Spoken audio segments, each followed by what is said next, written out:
The Eve of St Agnes is a narrative poem that treats many similar themes to those of Keats's odes, but in a different genre, that of romance.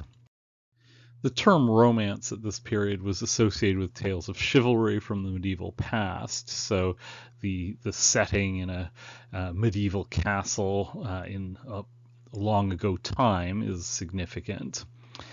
But romance, from Keats's point of view, always seemed airy and immature compared to Shakespeare.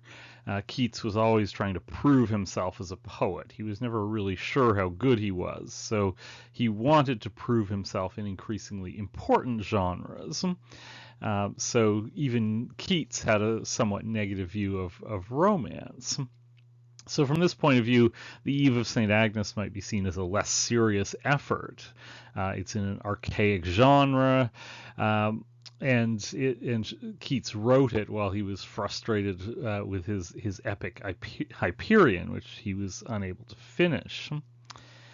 But on the other hand, this poem also marks a turn away from Keats's other romances, which were very airy and fanciful. Endymion, for example, is basically concerned with the hero's fantastical pursuit of his dream of Cynthia. The imagery in that poem is highly sensual, and the overall feeling is simply pleasant.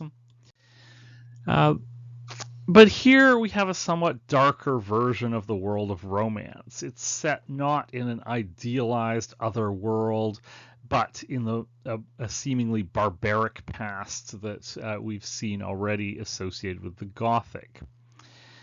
This enables a more ambivalent version of romance. On the one hand, it harkens back to a darker, more threatening world, while on the other, it is a world where belief in the fantastical and supernatural is retained to some degree, and thus it remains possible to believe in the ideal and ignore reality, at least temporarily. So the poem anticipates the odes, which are generally seen as Keats's greatest works, in its concern with that contrast between an ideal world of imagination and a harsh reality.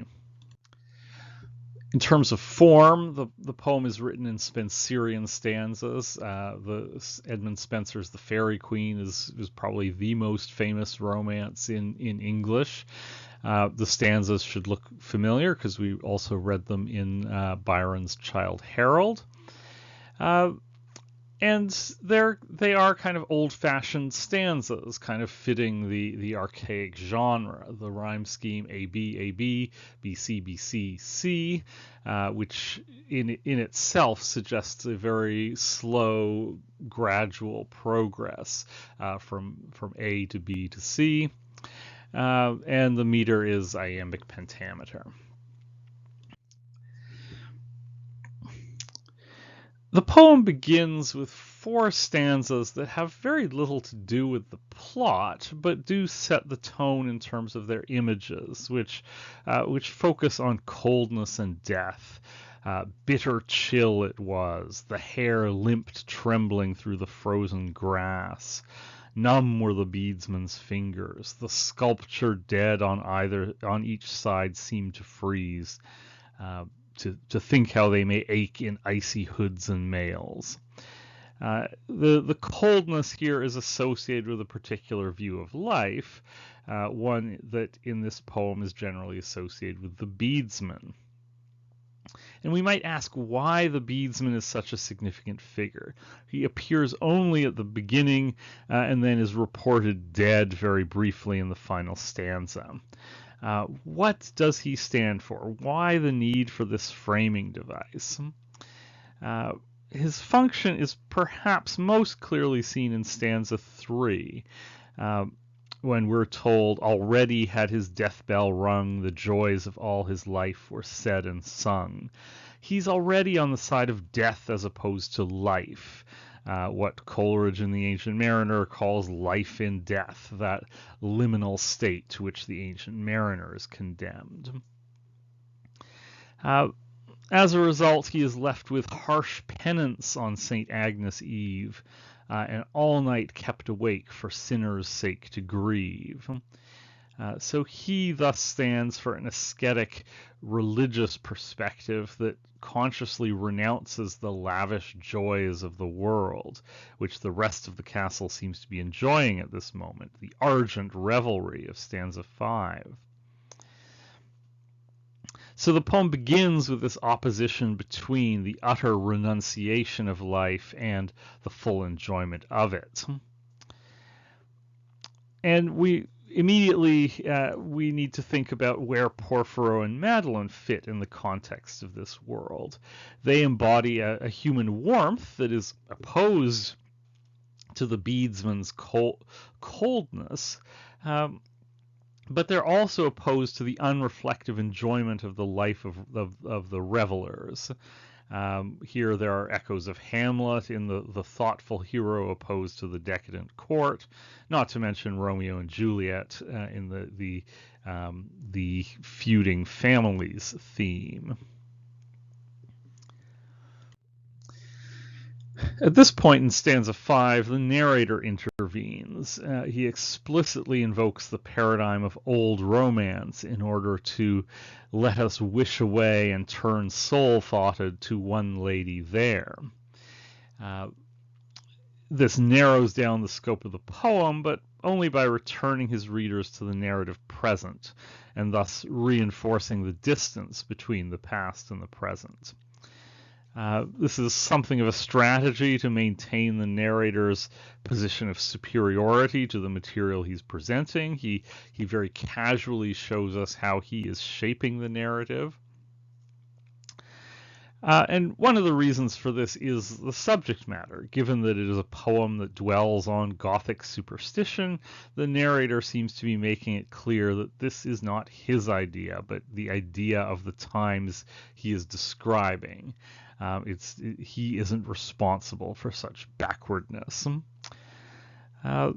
Even more importantly, the presence of the narrator prevents the poem from simply coinciding with the lover's dream. It makes it more difficult to believe in the poem as an escapist romantic fantasy.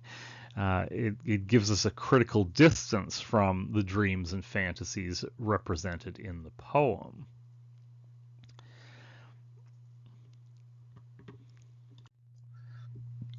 As we can see in the following stanza, where the narrator explains the superstition around which the poem is based, that girls who perform the proper ceremonies upon St. Agnes Eve will dream of their future husbands. And we might ask whether the narrator takes Madeline's superstitious beliefs seriously. First of all, notice the language associated with her belief in superstition. She is promised visions of delight and soft adorings. And in stanza 6, at the end of stanza 7, she sighed for Agnes's dreams, the sweetest of the year. In stanza 8, anxious her lips and her breathing quick and short. But then at the same time, this is called a whim on line 55, and she is said to be hoodwinked with fairy fancy on line 70, which suggests the narrator perhaps thinks she's silly for believing in these superstitions. So Madeline is a typically ambiguous for Keats female character. She's presented on the one hand as being a sort of feminine ideal. She's soft and graceful, while on the other, Porphyro's desire for her is also associated with death and the harsh realities of the world. We might certainly compare Keats's desire for an ideal visionary woman with that of Shelley's Alastor, for example. But Keats much more fully explores the duality of the feminine stereotypes that pervade the literary landscape.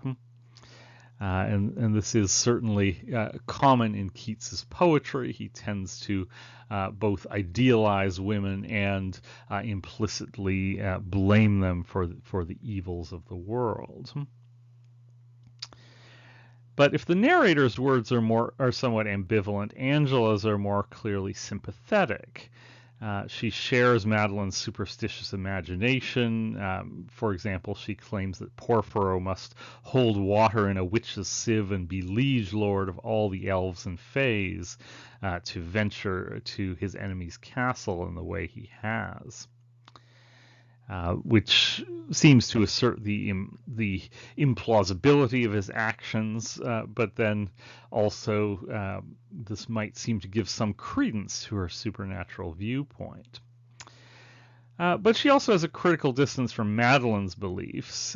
Good angels her deceive, she says on line 125, suggesting that she thinks that this superstition is silly but harmless.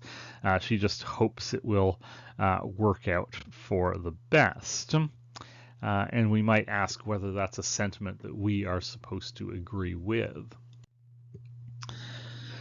Porphyro, on the other hand, is represented as being opposed to the past, both to the coldness of the beginning of the poem and to Madeline's superstition. He scarce could brook tears at the thought of those enchantments cold, and Madeline asleep in lap of legends old. So here the superstition is linked with the moral coldness of the opening of the poem.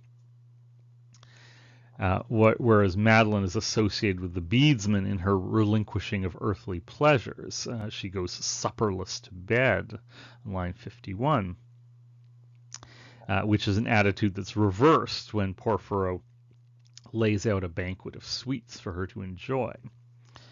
So after he hears of Madeline's superstitious beliefs, it's at this point that he conceives of a stratagem, as he calls it, which is, or as the narrator calls it, which is essentially designed to make Angela's wish come true, to deceive Madeline, but in a way that is apparently good. Angela initially revolts against the impropriety of this plan, but is persuaded or bullied, depending on how you read it, into going along with it.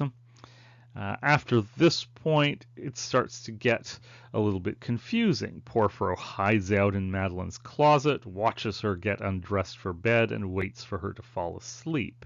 He then insinuates himself into her dreams by laying out a sumptuous banquet, talks to her, plays a song on her lute, all designed to heighten her dreamlike state. So we definitely need to ask whether this is the deception of good angels or a wicked man, as Angela also says in when Porphyro first conveys the plan to her. Madeline then awakes from this ideal dream into a harsh reality. Porphyro undergoes a painful change from her dream so pure and deep. She now sees him as pallid, chill, and drear. She sees now the real Porphyro, not the dream one.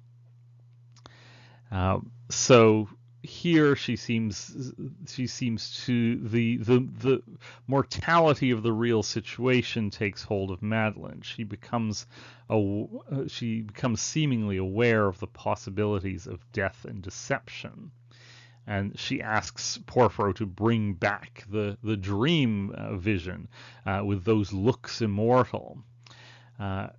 Again, the dream state, as in the odes, offers a world of permanence, but is in fact painfully transitory. It's in the next stanza that the real controversy about this poem begins. Motivated by Madeline's profession of love, we're told, into her dream he melted. It's a passage that is highly erotically charged, and Keats was persuaded by his friends to cut another stanza that makes quite clear that what is happening here is, in fact, sex.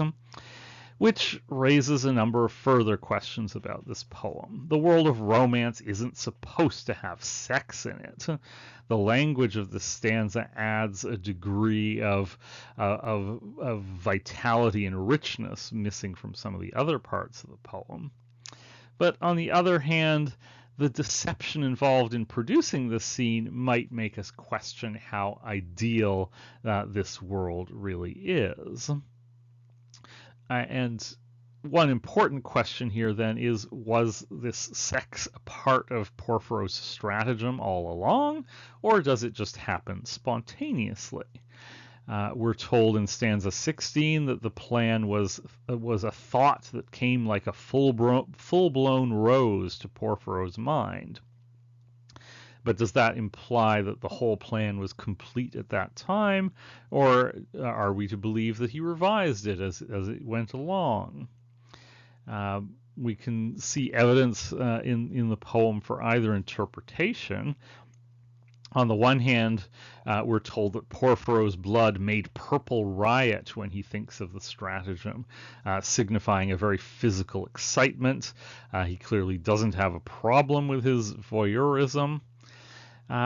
Moreover, the narrator seems to foreshadow the trick with the line "hoodwinked with fairy fancy," and the allusion to Merlin suggests that this is a manipulative stratagem. Also, Madeline is compared to a tongueless nightingale, which in literary tradition signifies Philomela, who was raped and had her tongue cut out so that she could not identify her attacker, and the gods turned her into a nightingale out of pity. This association also contributes to our apprehension of Madeline as a potential victim in this poem. Moreover, Madeline's reaction upon awakening is, "Cruel, what traitor could thee hither bring?" And she refers to herself as a deceived thing, which is precisely how we might expect a seduced woman to react upon waking in the morning. Although this seems to be in response to her assumption that Porphyro is going to now leave her all alone. On the other hand, we might also suppose that Angela would not have helped with the stratagem unless she believed Porphyro's intentions were honorable, and he does swear his devotion to Madeline in stanza 17. He also invokes the terms of ancient romance, asking to be Madeline's vassal blessed and beauty's shield. Moreover, she does invite him to stay, and she runs away with him, suggesting a complicity in his stratagem, although we may still ask whether that complicity is enforced. She basically has no choice at this point. So, critics have been split in terms of how to read this poem. On the one hand, some take it as illustrative of Keats's ideas about the imagination, which we've already looked at with the odes. And when Porphyro calls himself a famished pilgrim saved by a miracle, we might also point out that miracle was previously called a stratagem. So is this miracle any less true for having been contrived in this way? There is ambiguity there. And the ending itself is highly ambiguous. We need to ask, is it a happy ending where the lovers escape, or maybe not so happy ending where we're left wondering about what actually happens to them? And both readings are certainly possible. On the one hand, the romance plot is fulfilled and the two lovers escape from the clutches of their feuding families. But on the other hand, the way in which it is fulfilled raises serious questions for us. The fact that they escape into a storm, we're not told the outcome of this escape, the fact that both the beadsman and Angela die in the final stanza, the fact that we're told that all this happened ages long ago, and of course, the events that have led up to the escape all invite questions about the happiness of the ending. If we look at the last few stanzas a little more closely, we're told, and they are gone, aye, ages long ago. This reminds us that the story takes place in the distant past. On the one hand, making it safe for our consumption by making us feel that such things no longer happen. But it also works to derealize the story and make it less immediately relevant to us. At the same time, however, the poem's strange tendency to move from past tense to present tense is particularly noticeable at the end. Stanza 40 is presented in past tense. They hurried, there were sleeping dragons, the arras fluttered.